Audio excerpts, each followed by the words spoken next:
Koto, Koto katoa, no mai, haere mai. Welcome to the Maxim Institute's webinar on some education research we have just produced. Welcome, Maryanne Spurdle, the researcher who I'm going to be chatting with about this, this important research. That latest report, by the way, the title is Schooling New Zealand, International Lessons for Equity and Choice. You can get it at the Maxim website, just for those of you who don't know. And this research looks at the link between open access to different educational models and smaller gaps between high and low achieving students. Now, by international standards, New Zealand has large achievement gaps in our education system and a comparatively low satisfaction rate amongst parents. Just this one really, I think, galvanizing statistic I want you to consider here. In the bottom 40 high schools in our country, only 2.5% of students are getting university entrance. Compare that to the top 40, the rate is closer to 90%. That's a huge disparity between those who are doing poorly and those who are doing well. And we also have some of the lowest public funding for independently operated schools, which means kids from all kinds of different neighbourhoods actually have no meaningful school choice. Now you compare it, say, with Australia. Let's do that. Now state and national governments actually heavily subsidise tuition to private and Catholic schools there, and the parental satisfaction rate much higher. We've looked into this. I've looked into this. You've told me about it. And in New Zealand, it's 55%, which you would think, oh, that's not so bad. But then in Australia, it's 71%. Yeah. And you know, we don't like Australians to be more satisfied than us. So we've got that's obviously something to think about. And just if we move back to how educational models are delivered, in England, half of students now attend privately operated free schools and academies. So along with those lessons from overseas, we'll talk about the changes coming to our school system, what's been called the charter school legislation, new legislation that will likely bring mainstream charter schools to New Zealand next year.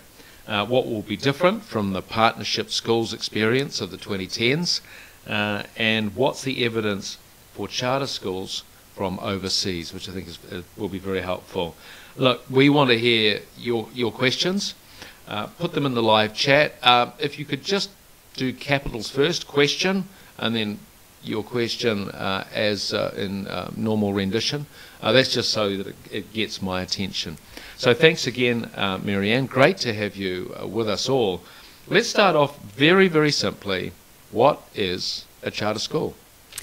That's a great question. I think when I started talking about what I've been learning to people, I quickly realized that the assumptions I had about the types of schooling that exist, not everybody actually understands what the options are and what the difference would be for a charter school. So when there are arguments, because there have been, I mean, you were on the select committee's submission process, and there was a huge deluge of people who were saying, you know, this isn't going to work, charter schools are bad. Maybe not everyone's sharing the right definition. Yeah, there are some assumptions out there. So the type of education options that we have now, on paper anyway, and this is what the report goes into, is the satisfaction level reflects the fact that even though on paper we have the ability to start up different models already within the system, in reality, that's not happening.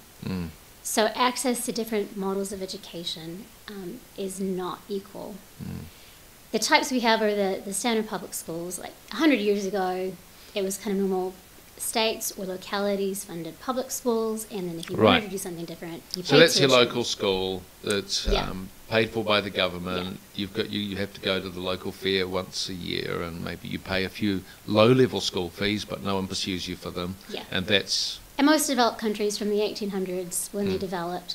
So it's really a 20th century system. The whole you go to public school, and if you've got money and want something different, then you go to a private school. Those still exist.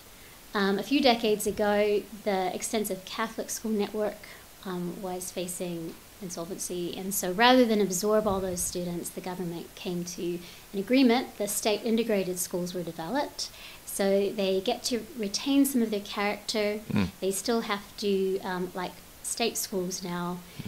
So are these called special character schools, or is that? They have a special character. This is the confusion as well. Sorry, I'm glad we're having this discussion. State integrated schools have a special character. We also have a much smaller. But people call them the Catholic schools. That's another story. But they're not all Catholic. Yeah. Yeah. So we've got integrated. I'll call them integrated, just for simplicity. Yeah. And so there's now what are the numbers at integrated schools? We have 11% of students go to an integrated school of one design or another.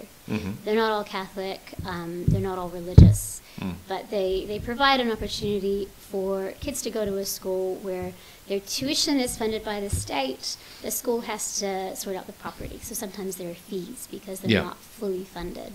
So they're a bit of a hybrid. They have some of the limitations of state schools as far as who they can hire, what they can pay them, the curriculum, stuff like that is now legislated. Then you have a much smaller 1% of students go to 1%. Designated character schools. Okay, got it. And that's this kind of special subgroup where they have greater autonomy than an integrated school, slightly, and the property is paid for like a state school would be. Only 52 exist. 9 of those were concessions to the former partnership schools from a decade ago. Right, so those were former partnership schools that were absorbed or funded by the state system. When the charter was ended, when Labour came in 7 years ago, whenever that was, then most of them were allowed to become designated character. A couple became integrated. Okay. So slightly less autonomy. So those are the state funded. So that's a spectrum, is state funded. Yep. And then you've got in terms private of autonomy, schools, then which are private fully schools, autonomous. fully autonomous, and homeschooling. And homeschooling again. So that autonomy. makes up. And then you've got integrated. And then so the 3 state funded are integrated, your typical public school, and designated character. Got it. Only amounts to 1% of the student population. So then what is a charter school? And people are saying, well, they failed 10 years ago. First of all, like I said, those schools are still operating. They're still publicly funded. And they've had they were rave reviews from everyone from the Maori Party to, So they were absorbed under a Willie Jackson's a big fan. So he was backing one of them. Yeah, the Maori Party was... at the time, fully behind the ones that were iwi-led. And they're still operating, they're still doing great work. There are excellent designated character schools doing great work. However, like I said, they only make up a tiny proportion of the school system. The vast majority are Maori students. They're doing great work in Maori education. They haven't been allowed, the model hasn't been allowed to expand to really serve any other population. That's what exists now.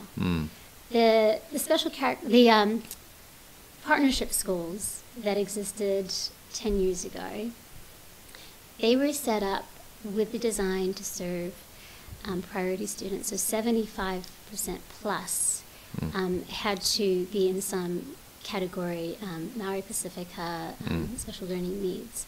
So they were not schools that were open to the general population. Right. By the time the plug was pulled, there were 11 of them. There were a couple more, at least a couple more in the pipeline that had been approved to open. It never did. So I think there were fewer than 1,500 students being served. So it was a very small experiment. These are the kinds of schools that when opponents of charter schools, and I do want to get a definition out of you. We'll get to that. Charter schools. What a charter school is. Well, no, I think it's good to lay out the landscape. Yeah. And by the way, I will note that we're both aware that Willie Jackson is not a member of Te Pāti Māori, but he's someone that you would not expect to be a supporter of charter schools, given that he's in the Labour Party. But he's for those schools that were iwi run and attending to largely Māori young people. Yeah. He was a big fan. So I guess the point is that it's actually not as straightforward as you would imagine in terms of, and this is actually feels a bit. I mean, as a parent, this is how it feels. When you're surveying the education landscape, it's like, oh, I like a bit of this, I like a bit of that, I don't like that. This might work for child A, but won't work for child B, etc., etc. So, in thinking about all that, given that what we're going to be talking about charter schools, what is a charter school this time round? So the legislation, which hasn't been passed yet, I think the plan is next month, the final legislation should be put forward and go through. They'll be independently operated. Mm-hmm. They'll be free, or there'll be a small fee for property, and that's one of the details that has yet to be defined. Public schools this time will be allowed to change from being a public school to being a charter school. They'll keep on operating. The Crown land will remain Crown land and properties. Right. They can retain their staff as long as the contracts with staff are at least as good as the one they're operating under currently.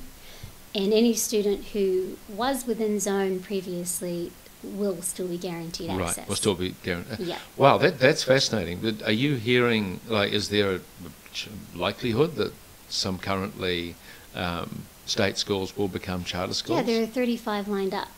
Wow. To switch next year. So if that happens, there will be 35 former public schools. I don't know which ones they are. Yeah.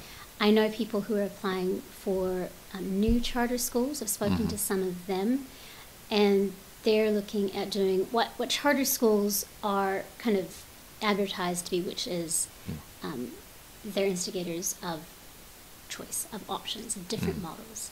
So the ones I know of, Maori education for students with special education needs,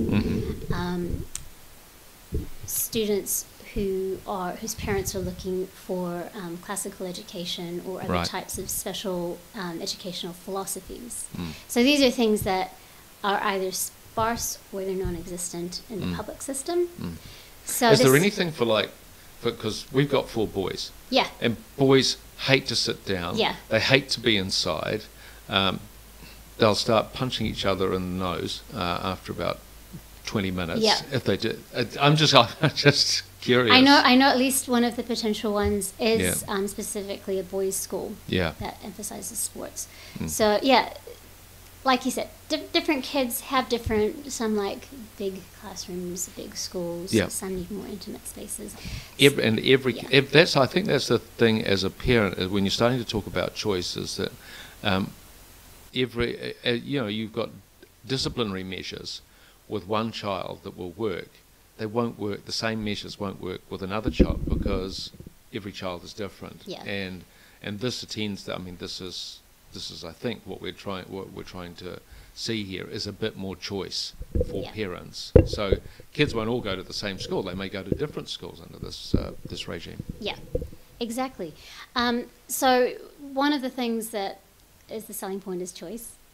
Another one is that they will be non-selective. So they operate like private schools in that they're autonomous, but they have the funding from the state that means all children will have an equal shot at attending. Okay, so if it's they're not, oversubscribed, they won't say, it's a lottery. no, you can't come. No, and I think a lot of the argument is they'll be set up, they'll be getting state funds, and they can cherry pick their students. They cannot cherry pick their students. Sorry, how'd you go on the IQ test? Oh, you can come. It's not. It's not going to be like that. And in fact, now this is where it gets interesting. So, and I'm just checking that I've, to boil it down, some details of the charters, I'll just start by finishing that off, haven't been nailed down in the legislation yet. Right.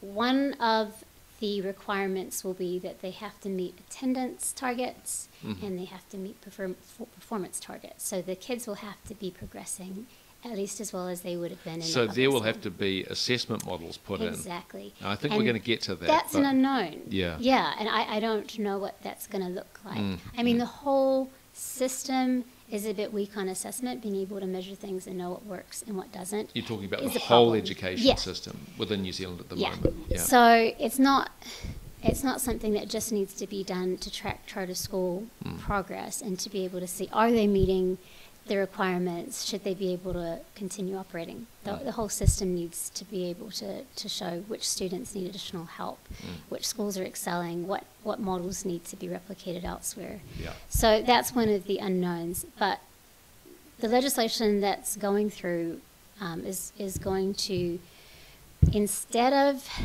specifying processes for these schools, they're simply going to go, these are the outcomes. Right. And so the accountability is not, you follow the rules as you're developing, the curriculum, as you're hiring, as you're laying out what happens during the day. That's not going to be specified. It's only going to be the outcomes and some loose things within there. So they can hire outside of those who are registered teachers. However, it's only going to be a certain percentage. Again, I don't think that's been determined. Okay. That's sorry, I've got to lower my volume on my device. So, yeah, that's yet to be determined, and there are a couple of other things that are not nailed down yet. Okay. Yeah. Now I've just got a note from some people. The volume's a bit low. Sorry. Okay. That's good to know. Good to know. Okay. Bit of feedback. Thank you. Is that better? Can you hear us now? Just let us know on the chat. Jason's doing a good job of shifting things around. Yep. So I'll raise the volume myself. Thank you. Alrighty.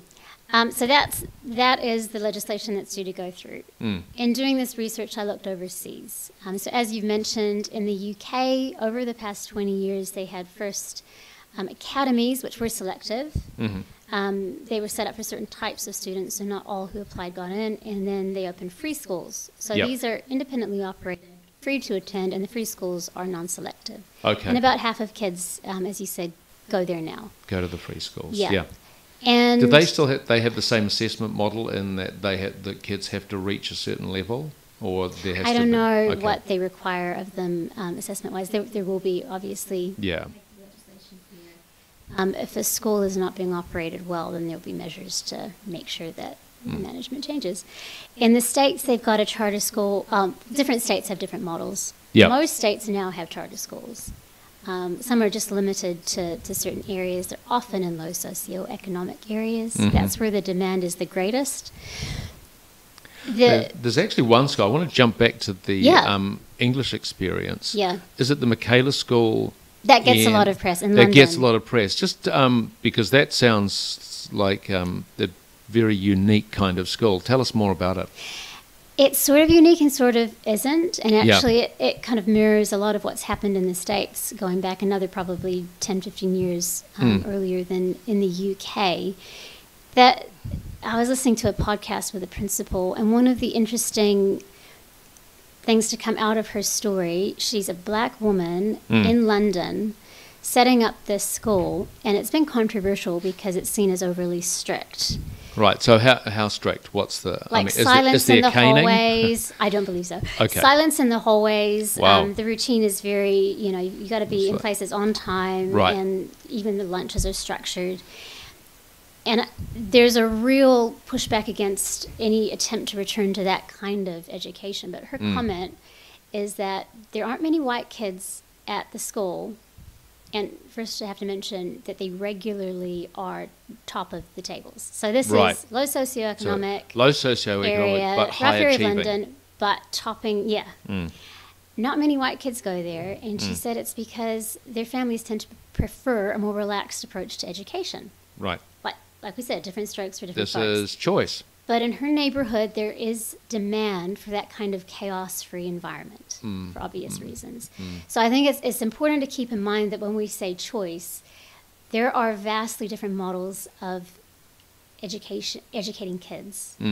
And if you have different options there, some kids will flourish in something that another family might look at and go, I won't want my kids to go there. Yeah. But at it's least not there's about the you. option. Yeah. If you look at schools that are doing well and go, well, we should at least open the door so that a provider should be allowed to set up a school that parents who want that kind of education can freely attend.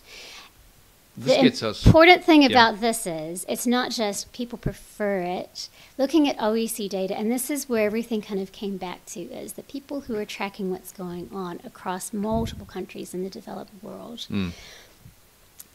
They are looking at what causes stratification in society. And they can attribute about 45% of stratification within education to the amount of public funding for independently operated schools. Mm-hmm. So the less public funding for independently operated schools like Michaela, right, like the iwi-led schools that were set up 10 years ago and some that still operate, the less you fund schools like that, the fewer kids have access to them. And it's going to be the kids who are from low socioeconomic families who have the least choice already. You're saying that there's greater socioeconomic stratification if there isn't that public funding of educational choice. Yeah. So those kids, and look, I've heard of teachers who've gone from schools in wealthy areas to schools in lower socio-ec areas, and they found that those schools demand less of the students because the starting point is not the same. Yeah, often. The starting point is not the same. Yeah, that's a common. Yeah. Well, I've just heard that was a remark from one teacher, and I think I've heard it many places. Yeah. So what's in terms of, let's just unpack that a bit overseas in terms of equity, quality, and cost. What's the experience in the US, Australia, England? And the US is a very important place to look. It's different in different states, and it's not widespread. There's been opposition to them. They're the same as here, where especially teachers' unions are opposed. Even if there's evidence that they're doing well, if it is a charter school, they will try to stop it. So despite that opposition, they have been operating, some for over 30 years. The Center for Research on Educational Outcomes at Stanford University has been looking at this for over 15 years. And last year they released their third report on it. Yeah. And the bottom line is, against the backdrop of flat performance for the nation as a whole, they said, the trend of learning gains for students enrolled in charter schools is both large and positive. And the report drills down into which types of students are gaining the biggest benefit. Yeah. And it's minority kids, immigrants, those who often the starting point, English as a second language, or the educational achievement of their parents, whatever it is that means that they enter school without some of the advantages that other kids have, they've got the greatest gains to make. And in charter schools, on average, they make more gains than in public schools. Doesn't mean every charter school is a winner. Some charter schools have taken over failing schools and not made things better. Charter schools are a silver bullet. They're going to fix the education system. Yeah. But what they're going to offer... They open the door for providers who they're often community-based. And this is what we saw with the partnership schools here 10 years ago. And what I see in independently operated schools that are running despite not having any state funding is communities see needs, communities meet them. So if you have public funding for that, and if you take off the restrictions that state-funded schools generally have to deal with, then the odds that a school is going to be one of those ones that outperforms others goes up. So not a silver bullet, but it allows more opportunities for that to happen. Right. Now I saw, pardon me, no, I was told about an interview recently where someone who doesn't like charter schools said, you know what, that credo, which is what it's called. Jan Janetti's interview with, said that, look, it's actually, there's no evidence there. It's been questioned. Yeah. So what's your, have you seen? It's been refuted. It's been refuted, and what she said. Are you aware of that? Yeah. And what do you see? So the most critical report I read on it didn't refute the outcomes. Right. It pointed out that there could be a selection bias because when you're taking kids who are already at a charter school, they possibly have parents who are more engaged in their education than those who haven't chosen a different option. And that's probably true. Out of everything that was looked at, that was the only thing that they flagged up as possible selection bias, and then they looked at smaller studies that managed to neutralize that bias that came to the same conclusion. So this As critical credo. report So said this could skew things. Yeah. However, we've However, looked at other studies that have come to the same conclusions, and they said the strength of the credo report is that it's quite generalizable. It was broad and deep. So I haven't seen anything that actually discredits it. Right. What she said was that, and the fact that it hasn't been published in a journal. But credo is its own right, because it's out of Stanford research. University. And it will have. Do you know how many schools the Credo survey was across? It was nationwide, and like over time and breadth, it was quite wide. So it looked at other studies in different areas using a certain methodology. I have no idea how many schools, but it's the biggest study of its kind that I'm aware of. And I think the longest running too. They've been looking at this for over 15 years. Right, yeah. right. And I think that's important as well to, like, we are at a point where we're anticipating charter schools opening up. Yeah. I don't think we'll know how well they're doing for at least 5 years. You can't say, oh well, things aren't good in the first 6 months. No. A school takes a long time to get up and running. Yeah. So it's a somewhat tangential question, but is there an optimal time when you think a school can be properly assessed? I'm asking you to think off the top of your head. It's going to depend on the school because, one of the things the Credo study explicitly said was exactly that it takes time for, effects to be seen. And I've looked at schools that were doing amazingly well. There were these gap-busting schools, and then I'm looking at their current ratings, and they've dropped back down. Right. So there one are of the fluctuations. reasons there's no magic bullet with education is it's so dependent on the leadership and on the teachers and on the commitment of parents. It's so dependent on so many people that you can't say, I'll just do it this way and things will be great. Okay. Yeah. Okay. Now, your questions are coming in, so thank you very much. We've got one. I wonder, Holly, if you could just unpack it a bit more. So your question is, would love to hear any thoughts about child poverty in New Zealand and how this impacts on digital equity. Now, maybe Okay. I just want Yeah, because I just I've got wonder some if you want to just add to that question as well, Holly, that would be good, because I'm interested in what you want to know about child poverty. But why don't we say, how does child poverty affect educational outcomes right now? Because I think that's what you're asking. Yeah. And maybe the digital equity aspect as well, which is basically, do kids in low socioeconomic schools get access to laptops, digital resources, etc.? Low socioeconomic schools receive more funding per student because there's an assumption that the students are going to need. They don't have access at home. Yep. So I don't know what that means as far as which different schools provide what. I'm not into those details.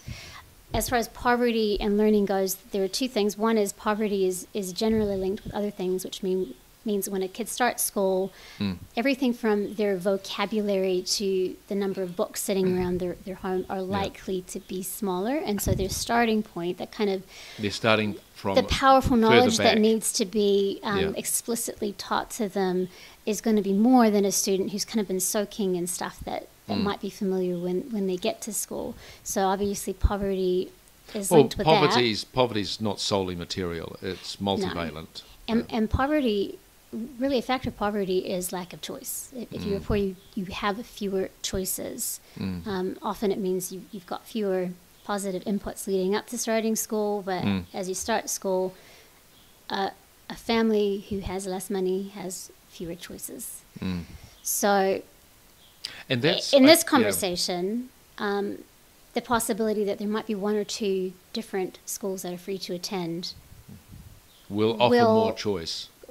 Yeah, it will level the playing field a bit for kids coming from that.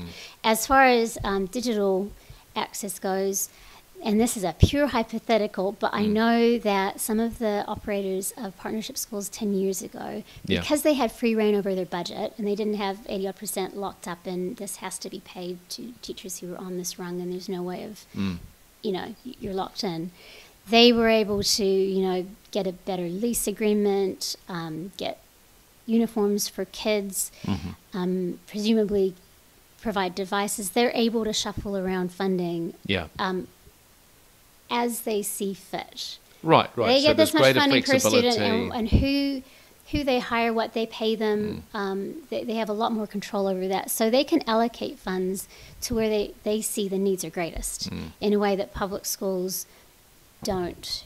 They have some maneuverability, but not as much. Not as much. So charter schools will be able to identify and meet needs better. Actually, in your research, there's a headmaster called Raywin Tipene, who has, I think, been in the public system, been out of the public system, went back to the public system. What was that experience for her? Kapehu Fetu in Whangarei, it's now a designated character school. It was one of the partnership schools. Now, I think I might have what she said here. Yeah, she told RNZ, running a charter school was one of the first times I've experienced what freedom felt like. You were given resources. You were told, here's what you need to achieve. How you do that's your business. And we overachieved. And then Chris Hipkins, when he ended the charters, his promise was the new designated character and state integrated schools will benefit from the added protections and supports that the state system provides, basically saying that they get a better deal, in her case becoming a designated character school than being a charter school. She says returning to the state system and its bureaucracy was horrendous. Direct quote, largely it's a different environment working in the public sector. Now, I know I've spoken to principals of designated character schools who love the setup they have. It's working for them in their communities, and they have no interest in becoming charter schools. Same with some public schools. Raywin and her environment, no, she would rather have full autonomy. They were doing a great job. She'd like to be able to do that again. So just like with students, different communities, different principals are going to prefer different models. Okay, great. Now, thank you. I hope that answers your question, Holly. Now, Isaac and Michael, I see you have questions. We're going to get to them. And by all means, pile into your questions because we're going to just touch base on details of the New Zealand legislation that is being proposed, pros and cons, and we'll spend the rest of the time looking at questions. So by all means, if you've got a particular question, jump in. Isaac, Michael, we will get to you. Holly, I hope we covered what you were interested in. The New Zealand legislation, what have we got? What does it look like? So I've hit the highlights so far. I'm trying to think if there's anything I haven't mentioned. So obviously, if they don't hit their targets, and the assessment is still yet to be known. Assessment, yeah. Yeah, and we still still don't know. But this is also, as you say, as you've noted, it's a whole system issue, not solely a charter schools assessment issue. Yeah. So are you sensing that they'll roll out something for the whole system? They've already been talking about that. Okay. Yeah. So this government, with or without charter schools, was going to be standardizing, how we assess and trying. I know the intention there is to stage it so that a test at this year level is meaningful. At this year level, you can kind of track progression better. Yeah. I don't know what that's going to look like. But as far as the legislation, if they don't hit the targets, then there will be interventions. If those don't work, then the school will either be closed. What kind of interventions? So will they, ERO, like an ERO intervention of some kind? ERO is involved in overseeing that stuff. And so if, and I don't know exactly because it's not in the legislation, so I can't say what that will look like. But they can take over management of the school, give it new management if it doesn't turn around, or they can close it down. So essentially, they're fully accountable for outcomes, not processes. Right. Question, it's occurred to me, obviously schools have a board. Yep. Often parents serve on that board, etc. Then there's a principal, then senior staff, then teachers. Is that going to be the same structure for charter schools? For charter schools to apply, they have to show that they've got good governance and good financial management. So they have to have some kind of proven track record of the people who will be involved. And without that, and a bunch of other things, they're not going to get a look in. Yeah.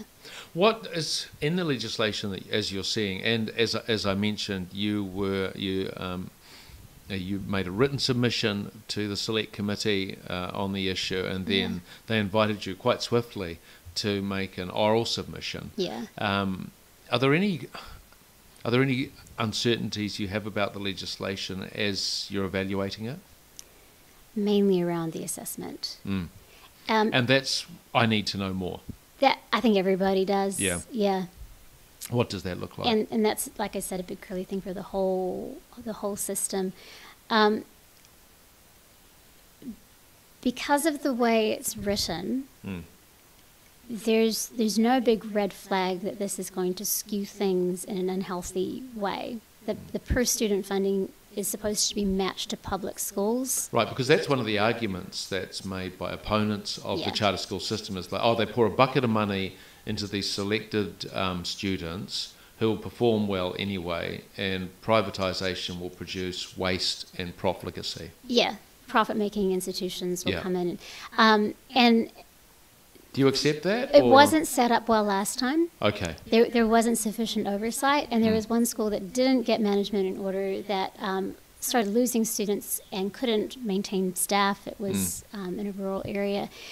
And I think the money had gone towards the grounds for the property for this school. So it was badly run. And then it just nosedived. And so that I think they're making sure it does not get repeated because it wasn't good. Yeah. There wasn't sufficient oversight of that school. The other ones did fine without as much oversight. Yeah. So they're trying to prevent that, and I think the fact that there may be the option for schools to charge fees and pick up their own tab for property, because it doesn't. Right. In the current legislation, the last I saw, the state isn't going to fund property. Okay. Which that problem will not be a problem then. Yeah, yeah. But it is a burden then for people attending the school. Absolutely. Let's get to some of these questions. So Isaac says, as a student studying education, is there a strategy to create a charter school success model mindset in the public school system, whether that is school-wide or in the classroom? And I don't think that it is limited to charter schools. There are some public schools there are some already. Great principles, and this is and when we have this discussion too, it's almost as if there are teachers versus potential teachers, the makers of charter schools against principals. There are some great people in the education system right now. And the model and this is why the legislation, as long as there's no big red flags, I don't think some things matter so much, because it's down to allowing people who are good educators to do what they do well. Yeah. That is what you want to do. And so what you're looking for in a good model is there equal access? Yep. Can all kids attend? And if it's a full roll, then it's a ballot system. So it doesn't matter what suburb you live in, you got an equal shot. And then as far as the school goes, are the people who are teaching the kids and managing the teachers, are they free to do what they see as best to do? And if both of those things are there, then the odds go up that a school will do well.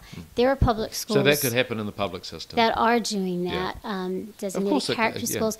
They have their hands tied in some ways that can be too restrictive.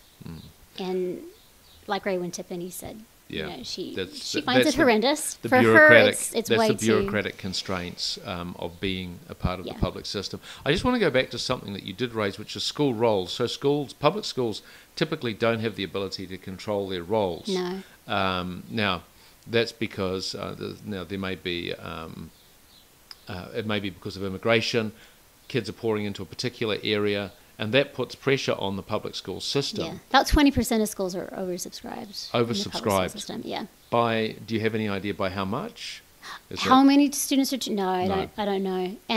But there've been heaps of news stories as well about schools needing new classrooms, and that's another battle with the Ministry of Education, because they don't have autonomy over that. Also, increasing class sizes. Yeah. And I think most parents would say, I'd prefer my child to be in a smaller class rather than a larger class. Generally, yeah. Yeah. Unless the child is a massive extrovert. Some kids, and is stimulated by that. So I don't know if this is answering the question, but basically, yes. I think that success, whether it's a charter school or another type of breakout school, successes in those schools can provide excellent pointers for leaders in public schools. And I think the most successful schools are the ones that network with other successful schools and share information. They're not in competition. Right. They need to be sharing information. And international research shows that that is actually where you get the best schools, is where there's that kind of environment. Right, right. Just to get to, so in the classroom, in the public school system, is there anything that, or any strategy that you would say that perhaps a charter school might apply, that could be applied, and look, if you don't have anything, that's fine, but just in terms to the question that Isaac's raising. I don't have any thoughts on that, Yeah. but I think everyone I know who's involved with independent education, setting up a new charter school or ran one, they've all been in public schools. Yeah, yeah. As far as I know. I've actually, I've seen at a one-day school I know of, where the students are greeted at the door with, and it's a small school, very small school, but they're greeted with a hug from one of their teachers, and I think just the connection, and they welcome the hug.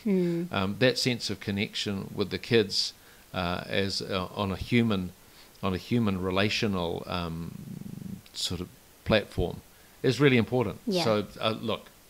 It does seem a bit sentimental, but maybe teachers, just a hug for the kids in the morning. We'll go on to the next question. This is from Michael Pearce. With the new charter school legal framework coming through, will there be room for for-profit schools? Well, I think you've mentioned that there will. And interestingly, I'll just address that really quickly. Last time around, Vanguard Military Academy was the only for-profit one, and it was the one that the Maori Party singled out for praise for doing excellent work with Maori students. There will be schools making a profit and prioritizing that over good education. They can't keep operating if they're not providing good education. Yeah. Well, the market. I don't know anybody who gets rich market, off of education at the same level as public schools. So that concern, I think, is overblown, and it's not something overseas that has been a problem. So the other supplementary question is, would they only be non-profit and community run? No, they wouldn't. So there would be a variety. And you can have for-profit and community run. Will schools be? Will the charter schools be made to make their accounts public? Yeah, the accountability level. Speaking to people who've been in the public system and integrated and charter school, tell me that even last time around, the accountability levels were far higher than in the state system. Oh, really? Yeah, okay. And the transparency, and they're making sure that is definitely a thing this time around. Well, so yeah, there'll be full transparency. Yeah, particularly if you're paying, if it's a for-profit and you're paying a certain amount, you want to know. Well, it's getting state funds. Yeah, everything needs to be transparent. I've seen conversations around should everything be OIA-able, and responses from people who want to set up charter schools saying, yes, please, let's be OIA-able.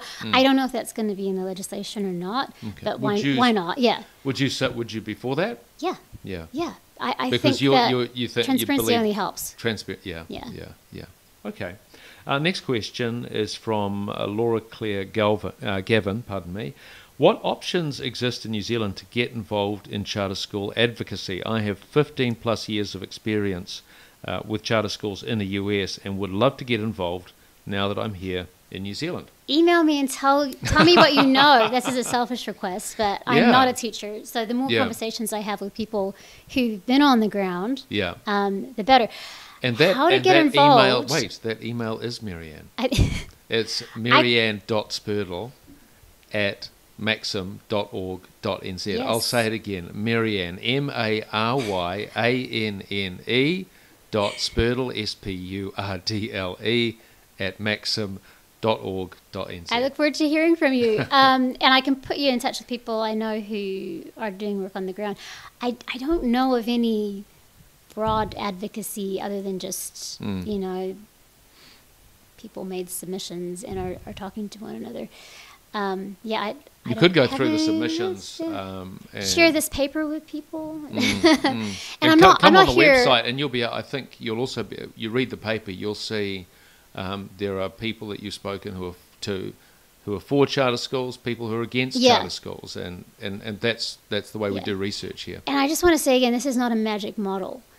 when I went into this, I was really struck by stuff coming out of the OECD. I'll just read some, and this is from, some of this is going back 14, 15 years. They're looking at international stats, schooling systems around the world.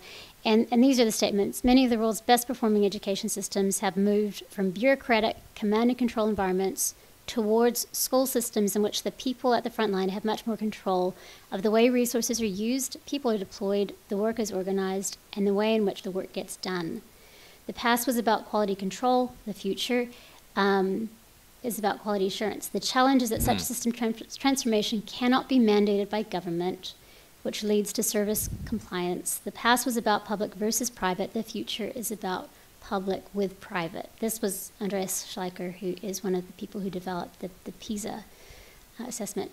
So internationally, there's this understanding that rather than controlling the methods, I want to unpack the difference between quality control and quality assurance. Yeah. So how do you I think see that? Share that with everybody But you speak with if you want to advocate for charter charter schools. How do you see that as a difference in terms of Yeah. quality control and quality assurance? Quality control, you end up cookie cutter, don't you? Because Right, you're so it's tick the saying boxes. you must pay this person this amount. You must teach this at this level. Yep. You must have between this and this, number of students. Somebody else determines when and how you get your classroom set up and what they're what the design is going to be. So all of the little day-to-day details, the school year, the hours of operation. It's micromanagement. They're all determined elsewhere. Yeah. And then you have to constantly provide, Raywin Tiffany's comment about constantly getting emails from the ministry about this and that, and she just found it, quite a hassle. So frustrating. That is what quality control looks like. Quality assurance is saying, like Raywin said, how you achieve it is your business. As long as you're achieving it, you can keep going. And with charter schools, people don't have to send their kids there. They're not going to approve charter schools in an area where that would take away choice. And so there'd be no public school option. There would only be a charter school. The whole idea of this is to add choice to the system, if they follow through with how the legislation is worded, not remove it.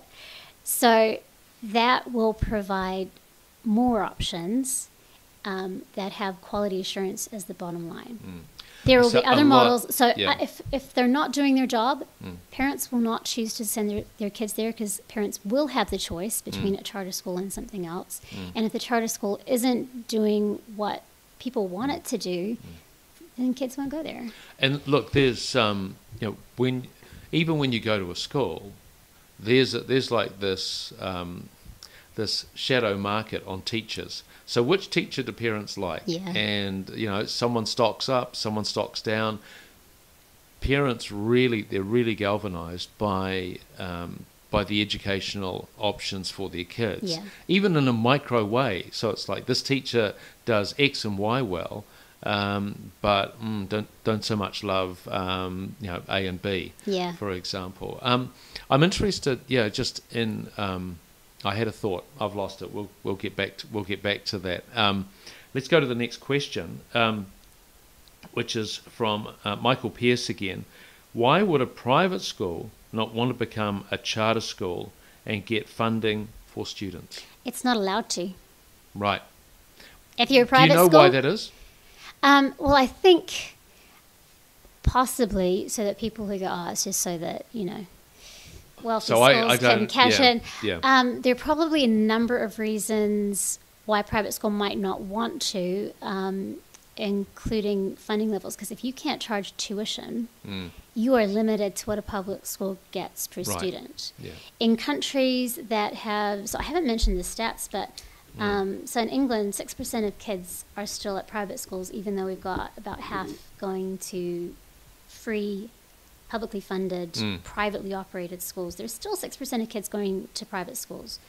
In the States, it's 8%. Okay, there's quite a strong historic association in England for private schools. That they're the funnel into those leading universities often. 6%, 8% in the States, 4% here. It's 16% in Australia because private schools are heavily subsidized, so that opens it up to a lot more people. Overseas, where there's so you've got like the Netherlands, they fund public and private schools equally. they've kind of done away with the exclusive. So there's private no school. such thing as the exclusive private school. There in the may still be Netherlands. if they Yeah. charge addition 2 for that. Right. But private schools continue operating because there's still a place for them, even if you've got privately operated, publicly funded schools. If a private school here, because there are a lot that are not elite. I don't think people understand that a lot of private schools are not elite schools. They're community-led, and they're attended by kids whose families can't afford a lot of tuition. And the schools run quite trim. If a school like that wants to become a charter school, it has to close operations, apply, Then reopen. So and if it kids gets will have to go accepted, elsewhere, or? yeah, and if it gets Okay. accepted, then yeah. Yeah. So it's going to be extremely difficult for a private school to open its doors next year as a charter school. That's not going to happen. So it's a bit like if you want another job, you'll have to take time off to find the other job, so to speak. Yeah. So and then you'll exhaust your savings. Oh, what the question I was going to ask or like underline that has come back to me. It's about the importance of assessment. Yeah. What would you want to see in the and look, I realise it may not be something that you've studied, but in terms of the assessment model, which is going to be crucial, a crucial mechanism for seeing what charter schools are doing, what would Yeah. you want to see? Well, I've heard what people don't want, Okay, let's talk about what they don't want. and I think there's fear that the introduction of assessment is going to kids being tested all the time and teachers teaching to the test. You hear that a lot. Yeah. That's definitely not the goal. Or kids being shamed for failing. What assessment should accomplish is identify students who need additional help and where Yeah. they need it Yeah. as early as possible, Yeah. because that just saves a whole lot of pain in the future. It's more efficient. It's way better for the kid. Yeah. So it needs to achieve that. So find out where the gap is. It needs to be able to track how students are progressing. They're not all coming from the same starting point. So a school or a teacher, shouldn't be judged as failing if child A isn't where child B is, Yeah. because they're different starting points. So if you're working in a neighborhood where most of the kids didn't grow up speaking English, it's not, the test results aren't going to be the same, but are This they is about- progressing? Yeah, this is about school culture, though, isn't it? What you're describing Yeah. is the culture around the test, rather, and to your Yeah. point about shame, for example. I mean, admittedly, the parent in me sort of recoiled and said, "What's wrong with a little shame?"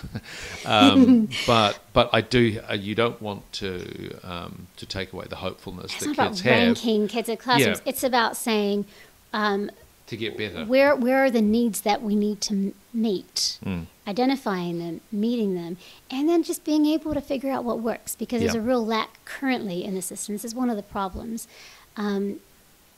Over and above anything structurally, this attitude that as long as everybody's happy, Yeah, this is this. it doesn't matter how 55% well they're doing. satisfaction. But Yeah. actually, if somebody doesn't have a good grasp of literacy, it matters hugely, because the opportunities they have in life are going to be impacted by that. Yeah. So the Severely assessment restrained, needs yeah. to be able to show that progression is happening, and it needs to be able to show if something is working, let's replicate it. And can I just put that in a bit of context? Maxim is doing research on artificial intelligence and work, and the effect that artificial intelligence will have on white-collar jobs, possibly the kind of jobs that that those people who are on this webinar, their children will go into, and there will be significant reductions Yeah. in the availability of white-collar work in the coming years with the introduction of AI for cost reasons, etc. So there's not going to be less competition for jobs. There's going to be greater competition, and the education system needs to be able to meet that. Yeah, just being able to think creatively won't cut it. We No. need to be grounded. Our kids need to be grounded in that powerful knowledge. It is 5 more minutes, so just note that if you've got a question, by all means add it to the live chat. Comment, question in capital letters, that's fine. Blair says, there is no magic bullet in either model, public, private, integrated, special character. My concern is the messaging from teacher unions that such an approach, charter schools, are inherently bad. Is that what you're hearing from teachers' unions? Because it's interesting, because I've had contact with individual teachers, and they say, I'm not afraid of charter schools. No. But the note that they do say is that my union is against them. Yeah. They're strongly opposed ideologically, not based on any evidence, because as we've spoken about, the evidence shows that charter schools overseas are at least as good. The ones that operated here were exceeding their targets. Yeah. So I guess if I can be, I suppose, charitable in terms of, they would say that in the New Zealand experience, there wasn't. They were saying, oh well, there's no evidence in the New Zealand experience. That was what they were talking about. They said that before there was a chance to have any evidence. Okay. And actually, the unions. How long were the charter schools running the first? The time longest around? running ones, and there were only like maybe 3 the first year. They ran 5 years, and some of them had only been running a year at that point. It's not very long. No, it was a small sample, and the evidence there was good. But even before they opened, the teachers' unions were advocating for teachers to not support them and for tertiary institutions to not support them. So they were actively undermining their success, which I think says a lot. It's one thing to say, I think we could do it better. It's another thing to actively undermine the success of an institution teaching kids. Okay. Yeah, I think, but obviously this is going to happen, and there's going to be, there will be. So here's the question that stems from that: is will the teachers at charter schools, will they join the current unions? Do you think there'll be new unions formed? Do you have any thoughts on that? There is a new teachers union that's not ideologically opposed to school choice. How big is it? I don't know the numbers. I know that it was setting up this year for the first time. Yeah. I can't remember the name. If you Google it, it's not one of the established charter. Not one of the established unions. Yeah. Okay, so look, we've got 2 more minutes to go. What's your greatest hope for this the charter schools, I think, initiative, and your greatest fear? Let's start with your greatest fear, because we like to be hopeful here at Maxim. So it's possibly around the assessment, given that's where your questions are. My fear is actually, having just spoken about the opposition to them, I know, talking to people who operated them last time, that even though the model is preferable as far as running a school, they actually found it much harder because of the organized opposition to them. And so people who are actively undermining schools and pretending that the schools are existing for bad intentions like profit making, when the people I know who are looking to meet needs in their communities are quite the opposite of that. They've made lots of sacrifices to provide good education. My greatest fear is that kind of antagonism will gain traction, and that it will hamper, because I mean it's a heap of work getting a school off the ground. People have done it, and it is not easy. To try to do that while you've got people actively opposing you is just horrific. So I'm really afraid that there will be schools that will suffer because of that. My greatest hope is that communities and the people like I just know in my small circles will be able to meet the needs that they see in their communities, and that they will that will build momentum, and that kids will have the opportunities they need. So these initial charter schools will be able to produce more charter schools, so there'll be greater. And whether they're charter schools or not. Yeah. Just that they will reproduce good methods. Okay. All right. Well, Maryanne, thank you very much. Thanks, and thank you for joining us on our Maxim webinar on the charter school initiative that it'll be starting next year in 2025. I want to refer you back to the paper, Schooling New Zealand, International Lessons for Equity and Choice, wherein to get a sense of what we can expect, hope for, from, and be wary of also from the charter school, the sort of second bite at the charter school apple that we're going through at the moment. That paper is on the Maxim website. That's maxim.org.nz, and we look forward to seeing you next time. Thanks for joining us. Ka kite.